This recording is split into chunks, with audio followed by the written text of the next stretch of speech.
दोस्तों नमस्कार, मैं संजय शर्मा, आप देख रहे हैं 9 PM। आज हमारे साथ है शहर का बुद्धिजीवी वर्ग, समाज सेवी वर्ग, जो सीधा जुड़ा है घरोंडा के प्रत्येक दुख सुख से और जानता है घरोंडा की प्रत्येक नब्ज़ को। राजनीति का समय है, चुनाव का दौर है, नगर पालिका में चेयरमैन पद का सीधा चुनाव है। तो हमारा सीधा सा एक ही सवाल है कि कैसा हो हमारे शहर का चेयरमैन। तो चलते हैं सीधा। ये देखिए, मैं आपको एक बार चेहरे दिखा देता हूँ। घरोंडा के जाने माने चेहरे हैं जिनका समाज सेवा में अग्रणी पंक्तियों में नाम लिया जाता है। कवि भी हैं, लेखक भी हैं, व्यापारी भी हैं, डॉक्टर भी हैं। तो चलते हैं, समाज सेवी नरेंद्र राणा भी हैं, इनसे बात करते हैं। सबसे पहले चलते हैं डॉक्टर अग्रवाल जी के पास। सवाल एक ही है, हमारा चेयरमैन कैसा हो? कैसा हो जी हमारा चेयरमैन?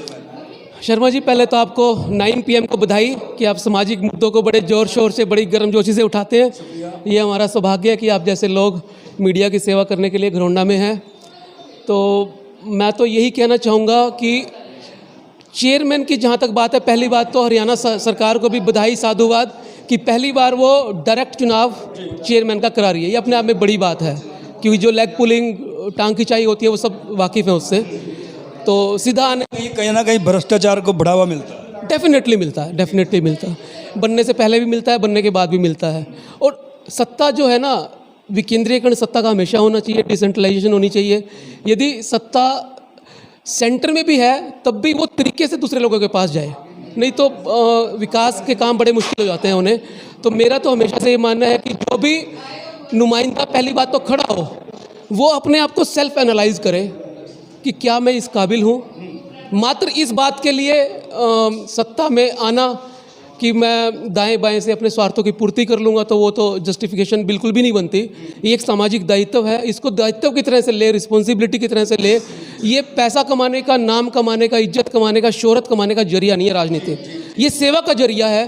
चाहे आप समाज के रास्ते से जाएँ, चाहे आप राजनीति के रास्ते से जाएँ, सेवा के जरिए से अगर राजनीति में कदम रखेंगे तभी आप बेहतर एक राजनेता साबित होंगे। पहली बात तो वही व्यक्ति आए। दूसरी बात, चेयरमैन बनना ना बनना वो तो जनता तय करेगी, जनता जनार्दन तय करेगी। लेकिन जो व्यक्ति खड़ा हो उसको समाज के, जो हमारे समाज के अंदर, हमारे घरोंडा के अंदर जो काम होने हैं, जो अब तक नहीं हो पाए किसी वजह से, उनके बारे में बारीक जानकारी हो।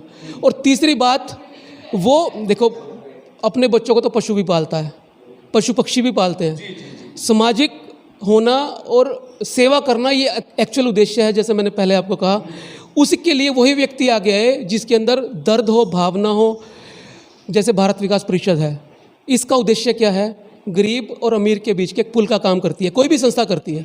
ऐसे ही एक अच्छा नेता भी समाज के अंदर गरीब और अमीर के बीच का काम करता है। वो पुल होता है कि कहाँ से उसने लेना है, कहाँ से उसको देना है। तो वो बैलेंस बनाने का जो व्यक्ति काम कर सके, संतुलन बनाने का काम कर सके, व्यक्ति और समाज के अंदर जो एक खाई होती है उसको दूर करने का काम कर सके, वही चेयरमैन का दावा पेश कर। बातों में ये समझा दिया है कि सबसे पहले तो व्यक्ति खुद में झांके कि वास्तव में वो इस पद के लायक है भी या नहीं। बहुत बड़ी बात है, अपने आप को टटोलना होगा, अपने आप को झांकना होगा। सिर्फ राजनीति के लिए राजनीति करना डॉक्टर मुकेश अग्रवाल की नज़र में अच्छी बात नहीं है, स्वयं को टटोलना होगा। चलते हैं नरेंद्र राणा जी के पास, उनका क्या मानना है कि चेयरमैन कैसा हो? सबसे पहले मैं संजय शर्मा जी को बधाई देना चाहता हूँ। 9 PM चैनल जो इन्होंने लॉन्च किया है, बहुत अच्छे से लोगों की समस्याओं को उठा रहा है और इन्होंने अपने इंटरव्यू के द्वारा एक गर्मी घरोंडा की राजनीति में ला दी है। तो इसके लिए वो बधाई के पात्र हैं। वाकई ही जैसे डॉक्टर मुकेश अग्रवाल जी ने कहा, मैं उनकी बातों से बिल्कुल सहमत हूँ कि जो भी इस पद के लिए अपना नाम देता है तो उसको सबसे पहले अपने अंदर झांकना होगा कि वास्तव में ही वो इस लायक है या नहीं, लोगों में उसकी कोई पैठ है, कितने समाज सेवा के वो काम कर रहा है। केवल इसलिए नहीं कि भाई मेरे को राजनीति करनी है, वाकई ही राजनीति तो सेवा का दूसरा रूप है। और जैसा कि हरियाणा सरकार इस बार अध्यक्ष का चुनाव एक ही डायरेक्ट करवा रही है, ये एक बहुत बड़ा कदम है। क्योंकि आमतौर पे जो पिछले उसमें, आप तो खैर घरोंडा की राजनीति से शुरू से ही जुड़े हुए हो, ये बात उठती रहती थी, कोई एमसी मतलब इस चीज़ को लेके बोलता रहता था भाई मेरे यहाँ पे चेयरमैन ने काम नहीं करवाए। लेकिन अब जो चेयरमैन जो भी बनेगा, जनता जिसको भी चुनेगी, तो वो कम से कम उसके दिमाग में कहीं पे ये चीज़ नहीं रहेगी कि भाई ये वार्ड मेरा नहीं है। तो ये मेरे ख्याल में मतलब इसको कह सकते हैं कि सभी के जो काम हैं वो विधिवत रूप से होंगे। चेयरमैन कैसा हो, फिर सवाल अटक जाता है, चेयरमैन कैसा हो? चेयरमैन तो शर्मा जी वास्तव में ऐसा हो जो लोगों की मतलब लोगों के जो आकांक्षाएं हैं उन पे पूर्ण उतर सके। हाँ बिल्कुल, उनकी भावनाओं को समझे। अगर वो आए मतलब मिलनसार व्यक्ति हो, ये नहीं कि भाई जब ज़रूरत पड़े लोगों को उस टाइम वो वहाँ पर अवेलेबल नहीं हो। तो ऐसा व्यक्ति होना चाहिए जो 24 घंटे जनता के बीच में रहता है। बिल्कुल ऐसा व्यक्ति होना चाहिए नरेंद्र राणा के मुताबिक, जो जनता की भावनाओं को समझे, उनकी अपेक्षाओं पर खरा उतरे और 24 घंटे जनता के बीच में रह करके जनता के काम को अगुवाई में कर सके। तो सीधा चलते हैं भाटिया जी के पास। भाटिया जी का क्या मानना है, क्योंकि घरोंडा के प्रत्येक कार्यों में वो बढ़ चढ़ करके हिस्सा लेते हैं, उनकी हिस्सेदारी ज़बरदस्त है। उनका क्या मानना है कि चेयरमैन कैसा हो? तो भाटिया जी कैसे हो चेयरमैन हमारे घरोंडा के? सबसे पहले तो 9 PM को आपको बहुत बहुत बधाई। आप एक ज्वलंत मुद्दा उठा रहे हैं और बड़ा अच्छा, जिसमें इस टाइम समाज की रुचि है, जो कि समाज इस टाइम चाह रहा है कि इस बारे में बात करें ताकि सभी लोग अपना निर्णय ले सकें चेयरमैन के बारे में। जहां तक बहुत अच्छा सरकार का ये निर्णय है कि चेयरमैन का डायरेक्ट चुनाव हो। जो ये खरीद फरोख्त के आरोप लगते थे, बार बार बीच में काम नहीं करने दिया जाता था, तो ये बहुत अच्छा कदम है कि डायरेक्ट होने जा रहा है। मैं तो यही कहूँगा कि घरोंडा शहर के मुद्दे, जिसको जो हर वार्ड से जुड़ा हुआ हो, सब मुद्दे उसको पता हों, घरोंडा की समस्याएं पता हों। और हर वार्ड में जैसे हमारे अनऑथराइज्ड कॉलोनीज़ हैं, इसमें बहुत काम रहता है। शहर में हमारे जाम की जो स्थिति है, पार्किंग की स्थिति बहुत ख़राब है, इस तरह के बहुत से काम रहते हैं। कोरोना काल में व्यापारियों का हाल बहुत बुरा है, व्यापारी बड़े दर्द में है।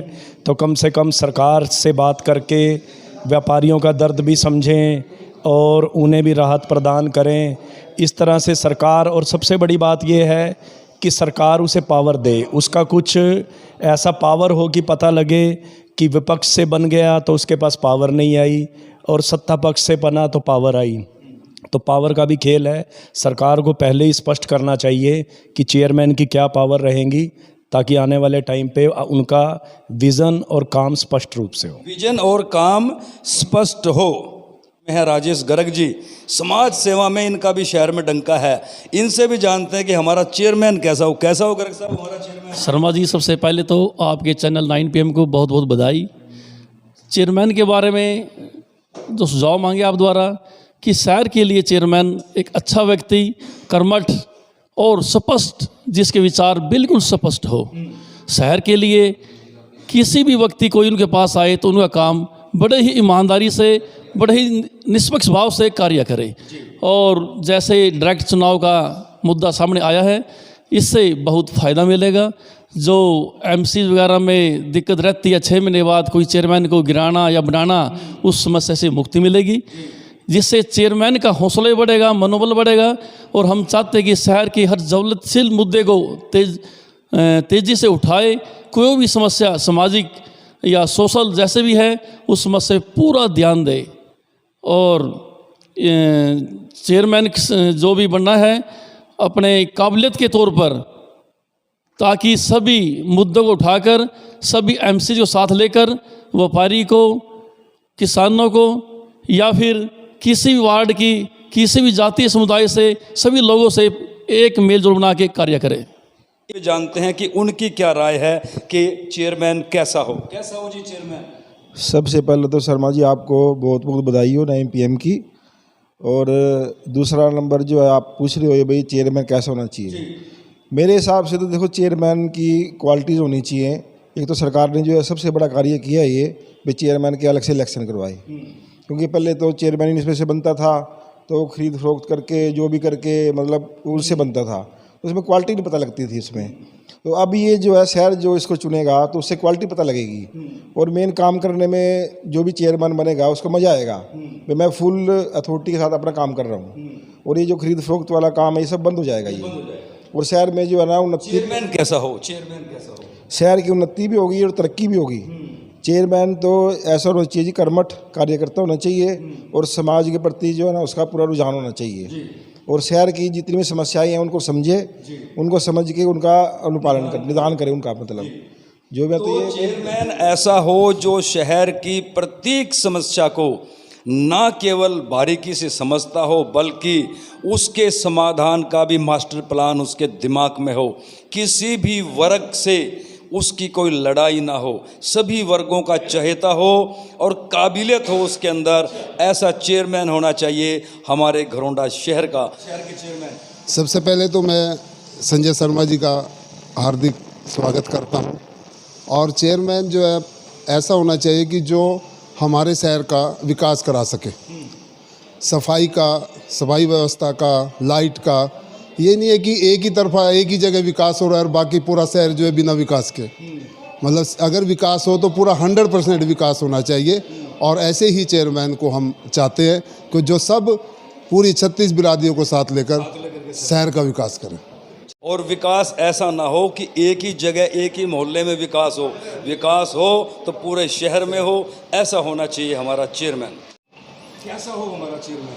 हमारा चेयरमैन ऐसा होना चाहिए जी जो घरौंडा के विकास को लेकर अग्रणी हो और बहुत ही ज़्यादा काम कराए और सभी लोगों का मतलब पार्टीबाजी छोड़कर काम पर ध्यान दे। और हमारा मानना यह है कि कोई भी किसी भी कास्ट से बने चेयरमैन, लेकिन उसको सबको ये मतलब पार्टीबाजी छोड़ के और एक दूसरे का साथ देगा, सहयोग से मिलके सबसे काम करना चाहिए आगे। पार्टीबाजी को भुलाकर 36 वर्ग का विकास करने वाला होना चाहिए हमारे शहर का चेयरमैन का। तो देखते रहिए 9 PM। मैं आपके बीच आऊँगा या मेरी टीम 9 PM की टीम आपके बीच इसी मुद्दे को लेकर के आएगी। एक ही सवाल, कैसा हो घरौंडा का चेयरमैन?